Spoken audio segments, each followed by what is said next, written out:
झारखंड प्रतियोगी परीक्षा विधेयक को लेकर के झारखंड में सियासत बढ़ता जा रहा है।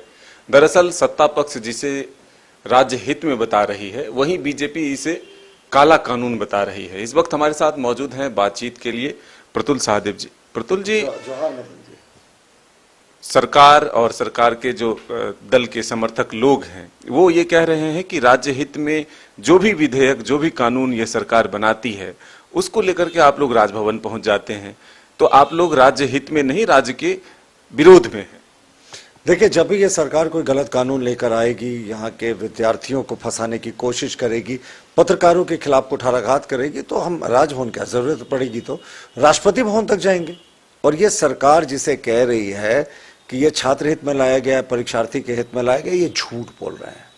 ये झूठ इस तरीके से बोल रहे हैं कि ये सच में काला कानून है। इस कानून की देखिए, कदाचार का सबसे पहले आपको बता दें, कदाचार का हम विरोध करते हैं, लेकिन कदाचार के नाम पर अगर आप एक तरफा निर्णय लेंगे तो उसका हम विरोध करते हैं। देखिए आप कैसे, अब इस कानून जो इन्होंने पारित करके राजभवन भेजा है, मदन जी, उसके कंडिका 11/2 में साफ लिखा है कि राज्य सरकार संबंधित परीक्षाओं के प्रश्न पत्रों, उत्तर पत्रकों के संबंध में सवाल खड़ा करने वाले परीक्षार्थियों, सवाल खड़ा जो करेगा परीक्षार्थी हो, प्रिंट, इलेक्ट्रॉनिक और सोशल मीडिया, और जनप्रतिनिधियों यानी एमएलए, एमपी, जो नगर परिषद का अध्यक्ष है वो भी, के विरुद्ध बिना किसी प्रारंभिक जांच किए प्राथमिकी दर्ज करके बिना किसी वरीय पदाधिकारी के अनुमोदन के गिरफ्तार करने का प्रावधान रखा गया है। मतलब समझे, यानी कोई परीक्षा प्रश्न के पैटर्न पर या किसी चीज पर सवाल उठाता है तो अब वो परीक्षार्थी के खिलाफ ना तो या कोई प्रिंट मीडिया का हो, आपके ऊपर भी मदन जी संभल के पत्रकारिता कीजिएगा। अगला प्रश्न उठाएंगे किसी परीक्षा के ऊपर तो सरकार को ये पावर है कि ना सिर्फ अभ्यर्थी, ना सिर्फ एमपी, ना सिर्फ एमएलए, बल्कि पत्रकारों को भी जेल भेज देगी बिना किसी इन्वेस्टिगेशन के, बिना किसी एफआईआर के, बिना किसी सुपीरियर अफसर के परमिशन के। तो ये काला कानून है कि नहीं है? और देखिए ये क्यों महत्वपूर्ण होता है, आपको याद होगा जेपीएससी में सबसे पहले मीडिया ने इस बात को उठाया था कि मुख्यमंत्री के बरहेट के कॉन्स्टिट्यूएंसी में सीरियल वाइज 18 छात्र पास हुए थे, लोहरदगा से भी 17-18 छात्र सीरियल वाइज पास हुए थे पीटी में। तो उस समय प्रश्न उठा था कि भाई ये सीरियल वाइज कैसे पास कर रहे हैं। जेपीएससी ने क्या उत्तर दिया था, याद है आपको? मतलब अंधेर नगरी चौपट राजा इसी को कहते हैं। जेपीएससी ने कहा कि सबके जो उत्तर पुस्तिका है गायब हो गए हैं, इसलिए सबको पास कर दिया। अब सोच रहे हैं किसी का आंसर शीट नहीं मिल रहा है तो टकेसर खाजा टकेसर भाजा सबको पास कर दिया।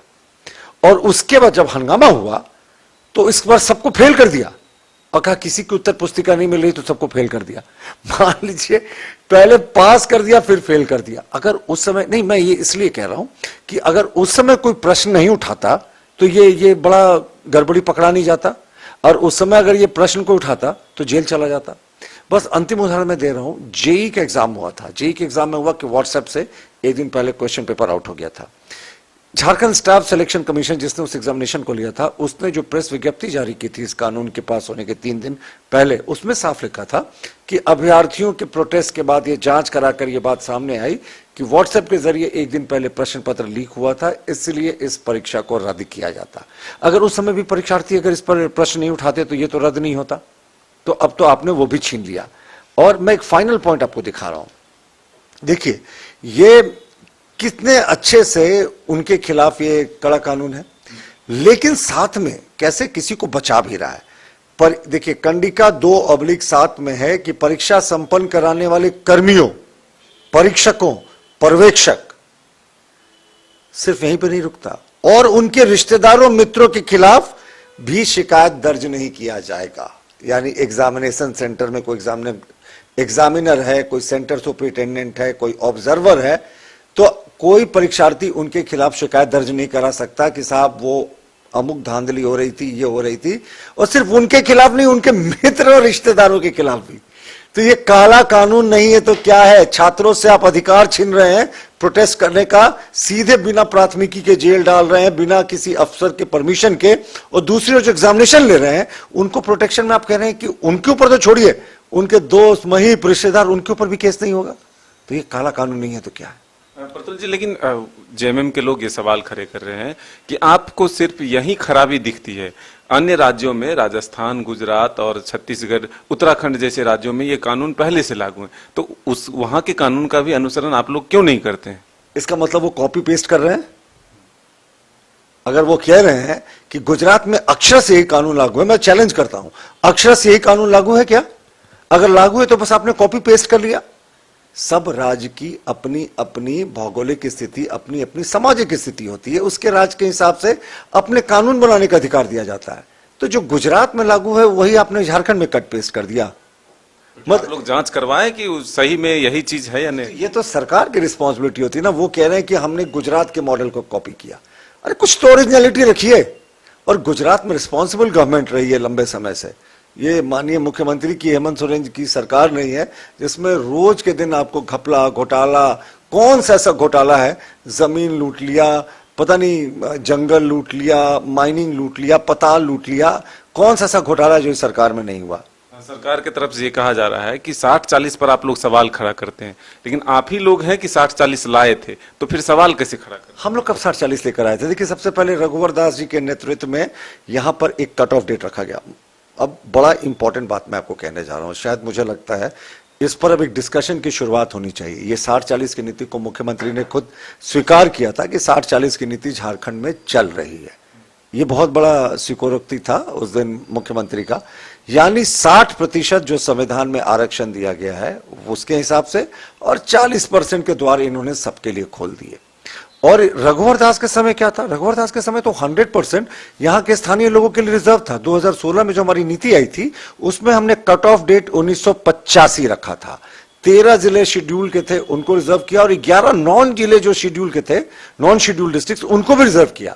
यानी 24 जिलों में 100% 1925 के आधार पे, कट ऑफ डेट के आधार पर स्थानीय लोगों की नियुक्ति का प्रावधान था।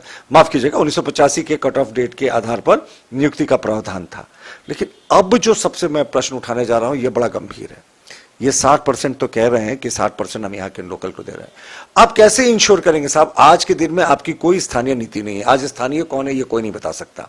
1932 का खतियान भी जिस तरीके से लेकर आए थे वो खारिज हो गया। सरकार के पास आज स्थानीय कौन है इसका कोई प्रमाण नहीं है।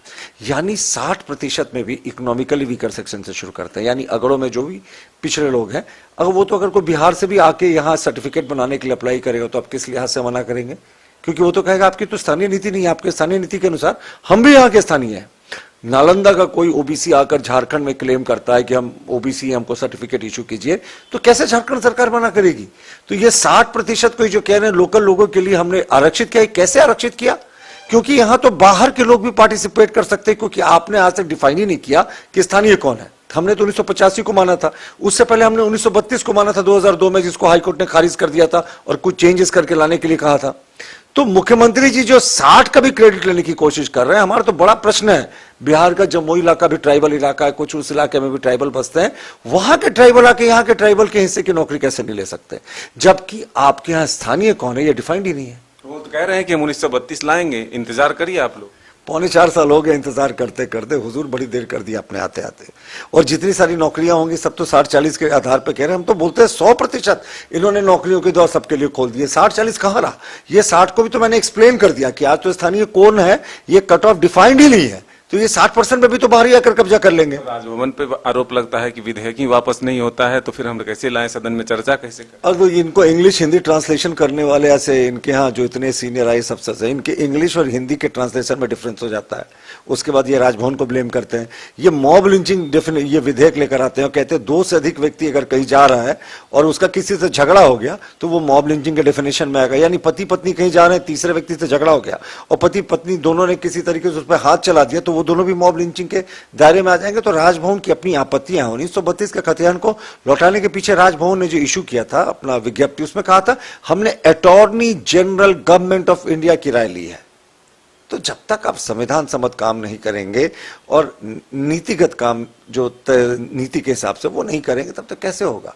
ये आदिवासी मूलवासियों को ठगने वाले लोगों की सरकार। भरोसा नहीं है 1932 आएगा। हम चाहते हैं मुख्यमंत्री जी 1932 लाएं। हम 1932 के खतियान के साथ शुरू से खड़े हैं।